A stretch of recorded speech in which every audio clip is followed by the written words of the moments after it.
হবিগঞ্জে এনসিপির কেন্দ্রীয় নেতাদের সার্জিস সহ অনেকে হামলায় আহত হয়েছে। তো এনসিপির নেতারা অভিযোগ করেছে যে ছাত্রদলই এটা করেছে। তো এখন ওরা এই হামলার প্রতিবাদে বিক্ষোভ মিছিলের আয়োজন করবে কালকে।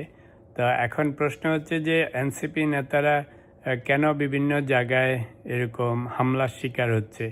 তো এনসিপির যদিও এই হামলাকে কোনোভাবেই সাপোর্ট করি না, হওয়া উচিতও না, কিন্তু এই ঘটনাগুলি ঘটতেছে কেন সেটার একটা কারণ আছে। সেটা হচ্ছে যে এনসিপি কেন্দ্রীয় নেতৃবৃন্দ, বিশেষ করে যারা সংসদে নাই বা সরকার সংশ্লিষ্ট না, তারা এখন অতিরিক্ত উৎসাহী হয়ে নানা রকম সরকারের বিরুদ্ধে, মন্ত্রী মিনিস্টারদের বিরুদ্ধে, প্রাইম মিনিস্টারের বিরুদ্ধে সবসময়ই নানাভাবে উস্কানিমূলক কথাবার্তা বলে, অভিযোগ করে। তো ফলে ছাত্র দল যেটা বিএনপির ছাত্র সংগঠন, তো স্বাভাবিকভাবেই বাংলাদেশে তো ছাত্রদল, ছাত্রলীগ এগুলি তো বড় সংগঠন, সারা বাংলাদেশে এদের প্রচুর লোকজন আছে। তো এনসিপির তুলনায় এখনও তুলনামূলকভাবে এই সংগঠনগুলির সদস্য সংখ্যা বেশি। তো এখন কন্টিনিউয়াসলি যদি একটা দলের বিরুদ্ধে দলের মন্ত্রী মিনিস্টার বা দলকে নানাভাবে নানা অভিযোগ করেন সবসময়, তাহলে বলে না যে ইট মারলে পাটকেল খেতে হয়। এগেইন আমি এটা সাপোর্ট করি না, কিন্তু এনসিপির নেতারা মনে হয় এখনও বুঝতে পারছে না যে এখন আর ইউনূস সরকার নাই যে আর্মি পুলিশ যে শুধু ওদেরকেই রক্ষা করবে, অ্যাডমিনিস্ট্রেশন শুধু ওদের কথাই চলবে। সেই সময় পার হয়ে গিয়েছে, কারণ গণ অভ্যুত্থানের পরে তখন সব কিছু ছিল ডিফারেন্ট সিচুয়েশন। সরকার, পুলিশ, আর্মি, তারপরে ছাত্ররা সবাই এক ধরনের ঘোরের মধ্যে ছিল। তখন এরা যখন যা বলেছে সেটা হয়েছে। অন্তর্বর্তীকালীন সরকারের বিরুদ্ধে, সরকারের সাথে এরা অনেক চিল্লাচিল্লি করতো, পুলিশকে আর্মিকে অনেক ধমক দিত, ওরা তখন এদের কথা শুনেছে। কিন্তু এখন তো গণতন্ত্রে উত্তরণ হয়েছে, এখন আইনশৃঙ্খলা পরিস্থিতি একটু স্থিতিশীল পর্যায়ে আসছে। তো এই সময় যদি সেই আগের বিহেভিয়ার আপনি করে যান তাহলে তো হবে না। তো এনসিপি নেতাদের উস্কানিমূলক কথাবার্তার জন্যই এই সমস্ত ঘটনা হচ্ছে। আরেকটা জিনিস, ওরা সবসময় অভিযোগ করে যে আওয়ামী লীগের নিষিদ্ধ সংগঠন, ওরাও মিছিল মিটিং করতেছে, সরকার তাদেরকেও ঠিকমতো থামাচ্ছে না। তো তাদেরকে থামাবে কেমন করে? এনসিপি নিজেরাই তো সারাক্ষণ মিছিল মিটিং, উল্টাপুল্টা স্লোগান দিয়ে, সরকারের বিরুদ্ধে স্লোগান দিয়ে এমন একটা অবস্থা করে রেখেছে। তো এর মধ্যে যদি আওয়ামী লীগের, ছাত্রলীগের লোকজনও এসে জুটে ছাত্র দলের সাথে, আপনি বুঝবার তো কোনো উপায় নেই। যদি ওরা শান্তিপ্রিয়ভাবে সব কিছু করতো, এই সমস্ত গালাগালি, এই সমস্ত সরকারের বিরুদ্ধে স্লোগান দেয়া, সরকারকে নানাভাবে উস্কানিমূলক কথাবার্তা এগুলি যদি না বলতো, তাহলে পরিস্থিতি থাকতো শান্ত পরিস্থিতিতে তো অন্যরা কিছু করবে না। তো এখন যেমন বিক্ষোভ মিছিল টিছিল করবে, কারো গায়ে তো আর সিল মারা নাই। এটা কি ছাত্রদল না ছাত্রলীগ না এনসিপি না জামাত না শিবির? কারণ যে কেউ যে কিছু করতে পারে। ছাত্রদলের মধ্যে যদি পুরনো ছাত্রলীগরা ঢুকে ধরে ওদেরকে পিটানি দেয়, আপনি বুঝবেন কেমনে এটা ছাত্রদল? ওরা তো ওর মধ্যেই যেতে পারে। তো যেমন ছাত্রলীগের মধ্যে থেকে শিবিররা আগে মানুষকে পিটানি দিয়েছে, মনে তো হতো ছাত্রলীগ, এই যে সার্জিস বা অন্যান্য সবাই তো ছাত্রলীগই ছিল। এখন ওরা বলে শিবির, কিন্তু বা এনসিপি, কিন্তু এরা তো ছাত্রলীগই ছিল। তো এখন ছাত্রদলের মধ্যে, এনসিপির মধ্যে যদি ছাত্রলীগের লোকজন এসে ওদেরকে পিটনি দেয়, আপনি বুঝবেন কেমন করে? কারো গায়ে তো সিল মারা নেই। তো সেই পরিবেশটা কেমন করে ক্রিয়েট হচ্ছে? সেই পরিবেশটা এনসিপির লোকজন সারাক্ষণই এমনভাবে, যে সার্জিস পাটোয়ারিরা যেভাবে কথাবার্তা বলে উস্কানিমূলক, তো এরকম কথাবার্তা বললে তো ভাই সবারই মাথা গরম হয়ে যাবে। যে কেউ যে কোনো জায়গায় সুযোগ পেলে এই পিটনি দিবে। তো এখন এই সিচুয়েশনটা ক্রিয়েট করার দরকারটা কি? আর ওরা যেটা বলে যে খালি আওয়ামী লীগ ধরো, ছাত্রলীগ ধরো, ওদেরকে কিছু করবে না, সে তো হবে না।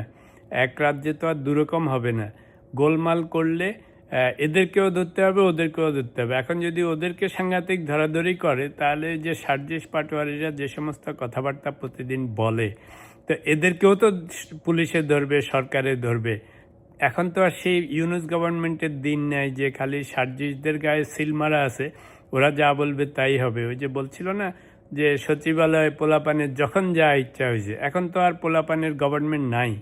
এখন একটা রিয়েল গভর্নমেন্ট আছে, একটা গণতান্ত্রিক সরকার আছে। তাও সরকার অনেক সহনশীলতা দেখাচ্ছে, বরং এনসিপির জন্য সহনশীলতা দেখাতে যে অনেক জায়গায় সরকার কিছু করতে পারতেছে না। যদি এনসিপি লোকজন কথাবার্তা সুন্দর করে বলতো, সুন্দরভাবে বিহেভ করতো রাজনৈতিক পার্টি হিসাবে, গঠনমূলক সমালোচনা করুক, কিন্তু এরকম উস্কানিমূলক কথাবার্তা না বললে তাহলে সরকার অন্য যারা ঝটিকা মিছিল করতো বা যারা গোলমাল করতেছে তাদেরকে ধরতো। এখন তাদেরকে ধরতে গেলে তো সার্জিস পাটোয়ারিকে আরও প্রথমে ধরা উচিত। তো এখন সরকার সহনশীলতা দেখাচ্ছে, ফলে এদেরকেও যেমন ধরতে পারতেছে না, ওদেরকেও ধরা হচ্ছে না।